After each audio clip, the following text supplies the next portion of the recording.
If someone clicks through the sequence and then doesn't enroll in the class, to me it's a no-brainer. It's free. It's like, why wouldn't you, right?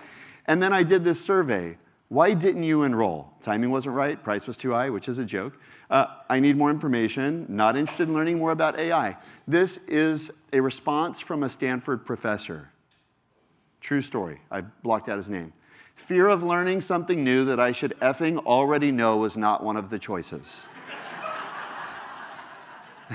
I'm not making this up, okay?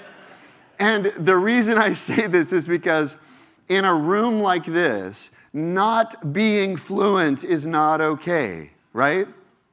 But it's never a choice on the exam. You can't say, to be honest, I'm not experiencing these gains. You just have to say, I'm crazy busy or whatever, right?